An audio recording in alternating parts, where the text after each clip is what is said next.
mi fuerza, mi poder y mi tesoro quieres ser. Eres todo para mí. Joya preciosa de mi hogar, nunca te quiero abandonar. Vive en mí, Señor. Eres mi fuerza, mi poder y mi tesoro quieres ser. Eres todo para mí. Joya preciosa de mi hogar, nunca te quiero abandonar. Bien, hermanos, vamos a escuchar el mensaje de nuestro Dios. Vamos a escuchar la palabra de nuestro Dios, el consejo que tiene nuestro Dios para cada uno de nosotros a esta hora de la noche. Voy a pedirle a mi hermano Julio Cedeño, está por ahí, que pueda activar su micrófono, por favor. Ahora sí, mi hermano, y ministrarnos en la palabra del Señor. Dios te bendiga, mi hermano Julio. Nuevamente. Ahora Ok. sí. Buenas noches, ahora sí. Sí. ¿Cómo están? Un placer estar aquí juntos otra vez y un placer poder pues escuchar, ¿verdad?, de lo que Dios ha hecho y meditar un poquito en su palabra. Hoy quisiera que, si tienen su Biblia, por favor, o su teléfono, o lo que tengan allí disponible, que abriéramos la escritura en Éxodo capítulo 14, versículo 1 al 31. Y como sabemos, en el libro de Éxodo, el pueblo de Israel está saliendo de la esclavitud de Egipto. Y aquí en el capítulo 14 ya ha pasado digamos, el gozo y la maravilla de la libertad. O sea, ya Dios ha manifestado su poder en los dioses de Egipto a través de las 10 plagas. Ya Dios ha hecho diferencia entre Israel y el resto de los pueblos, incluyendo a los egipcios, y ya Dios ha establecido claramente para los israelitas y para los egipcios que Él es Dios, que Él es Jehová, que era parte del propósito, de los resultados de las plagas que estábamos viendo, ¿verdad? Cada rato Dios decía, para que sepan que yo soy Jehová, para que sepan que yo soy Jehová, para que sepan que yo soy Jehová.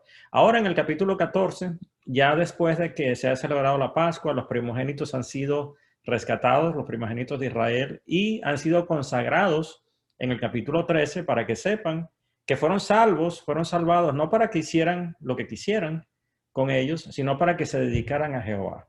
Eso es importante entenderlo para nosotros y es una figura de que cuando Dios nos salva a nosotros, lo hace con el mismo propósito. Nos llama a los primogénitos en la carta a los Hebreos, pero no es para que hagamos lo que queramos, sino para que nos consagremos a Él. Y en el capítulo 14, ¿verdad? Es bien interesante, quisiera que viéramos algunas cosas, no vamos a leerlo todo, pero sí vamos a meditar en algunas cosas. Y lo que quiero que veamos es una pregunta que Jehová le hace a Moisés. Dios nos dice, ¿verdad?, durante mucha de la escritura, es que clamemos a Él. Vemos muchos ejemplos de gente clamando a Él, e inclusive le dice Él mismo al profeta Jeremías, en Jeremías capítulo 33, versículo 33, Él dice, clama a mí y yo te responderé, y yo te enseñaré cosas grandes y ocultas que tú no conoces. Sin embargo, aquí vemos que Dios hace una pregunta un poco diferente.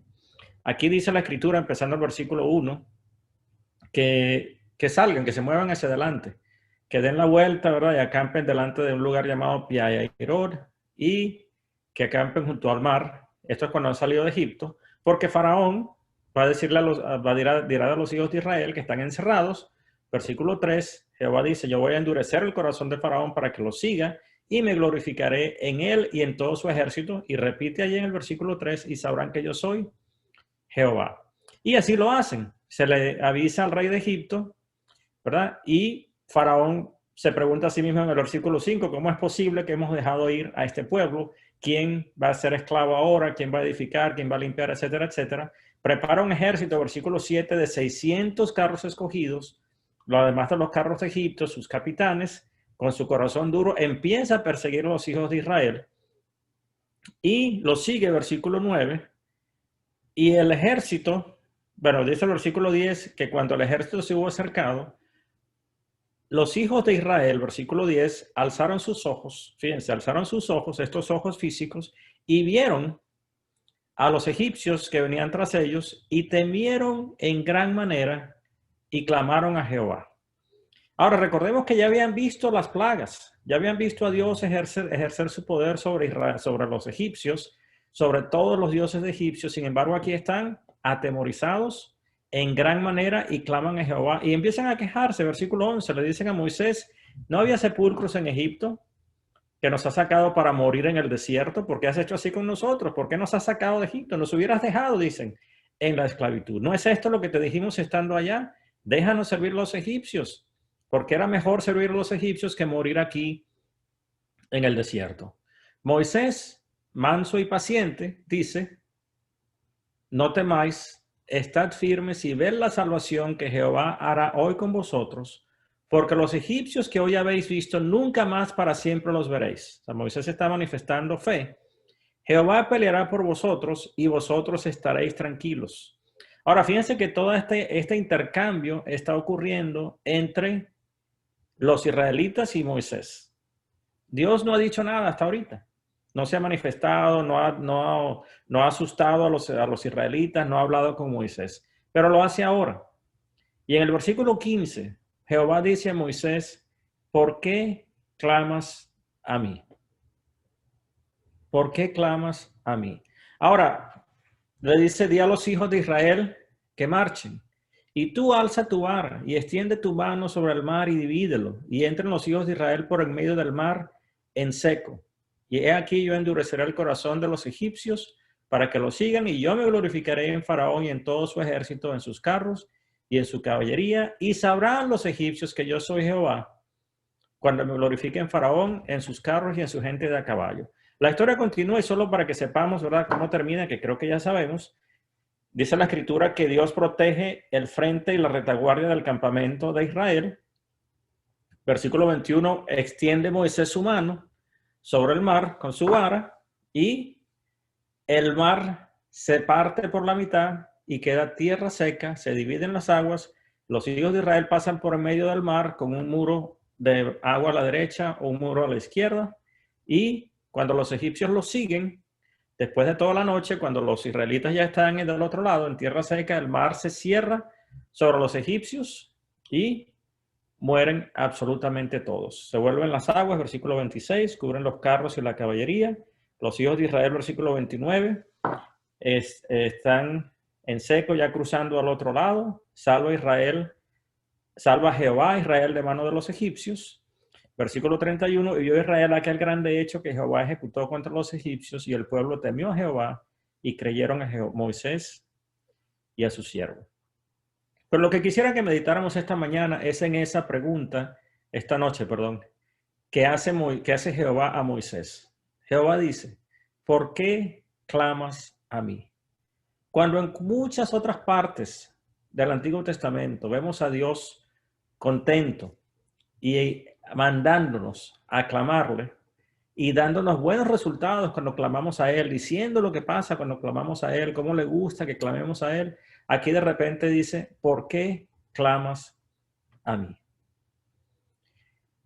Y es una muy buena lección para nosotros, porque con la forma que Jehová lo pregunta y lo que le dice a Moisés es básicamente diciendo: ¿por qué están asustados? ¿Por qué están atemorizados? Y tú, Moisés, aunque estás diciendo que voy a hacer grandes cosas, ¿por qué a ti mismo no se te ocurrió el milagro de levantar la vara con la que has hecho grandes obras ya, a través de mi poder, por supuesto, y separar el mar para caminar por medio de tierra seca? ¿Sí me estoy explicando? O sea, Dios le está diciendo a Moisés: Moisés, esto que te estoy diciendo a ti que hagas debió haber sido idea tuya. A ti mismo debió habérsete ocurrido. Fíjate, si ves el mar al frente y ves al ejército atrás y estás en medio del desierto, ¿qué vamos a hacer? O vamos atrás y dejamos que Jehová destruya el ejército, que fue lo que hizo, lo que dijo Moisés que iba a pasar, ¿verdad? Ustedes quédense tranquilos porque Jehová peleará por vosotros. A Moisés se le ocurre quedarse donde está y enfrentarse al ejército que viene contra él, pero no se le ocurre ni caminar sobre las aguas, que vemos a Jesús haciéndolo después, ni abrir las aguas por la mitad para pasar por allí. Y creo, mis hermanos, que muchas veces Dios está esperando eso de nosotros también. Dios está esperando que andemos por fe y no por vista. Los israelitas anduvieron por vista porque vieron el ejército y se asustaron. Pero por fe, Moisés mismo por lo menos debió haber dicho, bueno, si no podemos ir para allá, tiene que ser para allá entonces. Y es lo que Dios le dice a Moisés. ¿Por qué clamas a mí? Tú deberías saber ya lo que hay que hacer y tú deberías hacerlo. Y en efecto, Dios le dice a Jehová le dice a Moisés lo que tiene que hacer. Y Moisés lo hace. ¿Usted se imagina la cara de Moisés y la cara de los israelitas cuando el viento recio empezó a separar las aguas delante de ellos poco a poco, poco a poco, poco a poco, y de repente había una pared de agua de cada lado? ¿Cómo se estaba aguantando esa agua? Qué gran fe debieron haber tenido entonces para meterse por ahí, ¿sí o no? Y estar seguros de que no se iba a caer esa agua sobre ellos, sino que iba a esperar Dios hasta que ellos llegaran al otro lado y entonces permitir que las aguas cayeran sobre ellos.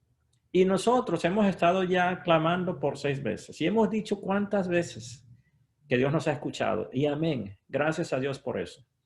Pero quisiera que nos animáramos esta noche a ver un poquito más allá. Porque Dios nos está diciendo eso. Básicamente nos está diciendo que si nosotros nos acordamos de lo que Él ha hecho, y si no vivimos en el pasado, sino que nos adelantamos hacia el futuro, Dios puede hacer aún más grandes cosas todavía que nosotros todavía no hemos visto. Les está diciendo a ellos, ¿verdad? Ustedes están queriendo regresar a Egipto. Están lamentándose de haber salido de allá en lugar de irse a la tierra prometida. Entonces, cuando nos encontremos en situaciones difíciles en nuestra vida, tenemos que pensar en lo que Dios ha hecho, tenemos que acordarnos de dónde nos ha sacado y tenemos que pensar por fe y no por vista en que puede hacer grandes cosas todavía que nosotros no hemos visto. Cuando pensaban que estaban atrapados, no solamente lo pensó Faraón, sino que también lo pensó el pueblo de Israel. Alza tu vara, dice Jehová. Alza tu vara, extiende tu mano sobre el mar, divídelo, y entran los hijos de Israel en tierra seca. Ellos lo hicieron y fueron testigos de la destrucción repentina de sus enemigos. Digo repentina porque los egipcios tampoco pensaron, al ver pasar a los israelitas, dijeron, pues vamos nosotros también, a nosotros no nos va a pasar nada. Fue una destrucción repentina, fue terrible y fue merecida. Y eso es una buena lección también para los que se oponen al pueblo de Dios. Pero imaginémonos ahora también, no solamente el miedo quizás al principio, la esperanza mientras están pasando y el gozo cuando están del otro lado. Cuando ya están en tierra seca, pero sin las aguas a los lados, respirando, diciendo, bueno, ya llegamos, ya estamos aquí. Y el resultado de eso es que creyeron a Jehová. Nosotros, gracias a Dios, tenemos suficientes razones, suficientes pruebas para creer. Y además de eso tenemos la fe, que es la certeza de lo que se espera y la convicción de lo que no se ve. Entonces tenemos las dos cosas, ¿verdad? Y pensemos en esa pregunta otra vez de Dios. Algunas veces, bueno, mejor dicho, muchas veces tenemos que clamar a Jehová y Él nos quiere que lo hagamos y nos manda que lo hagamos. Pero muchas otras veces Dios quiere que pensemos por fe y no por vista, que andemos por fe y no por vista y que esperemos grandísimas cosas que todavía no hemos visto. En nuestro caso, claro, vamos a clamar de todas maneras, pero vamos a esperar no solamente lo que Dios ya ha hecho, sino también lo que sabemos que puede hacer por causa de eso. Y hagámonos esa pregunta, ¿verdad? Cuando clamo a Jehová, ¿le estoy clamando porque no sé qué hacer? Y quizás debería empezar a clamarle y decirle, Señor, ¿qué tal si hacemos esto? Señor, ¿qué tal si haces esto? ¿Qué tal si de esta manera crecemos, nos acercamos, evangelizamos, ya hemos visto lo que ha hecho. Entonces otra vez podemos pensar e imaginar lo que Él puede hacer. Y que Jehová se comporte de esa forma con nosotros, ¿verdad? Ojalá nos diga, ¿por qué clamas a mí? Pon a trabajar tu fe, manifiesta tu fe, haz un plan, aunque parezca imposible. Un plan para libertar, un plan para pasar por en medio del agua, un plan para llegar al otro lado, un plan para pasar por tierra seca, a pesar del agua que tengamos que enfrentar en este momento. El resultado, creer a Jehová, que creamos a Dios y que la gente alrededor de nosotros le crea también. Que Dios nos bendiga, mis hermanos. Gracias por la oportunidad y meditemos en eso esta noche. Vamos a hacer una oración.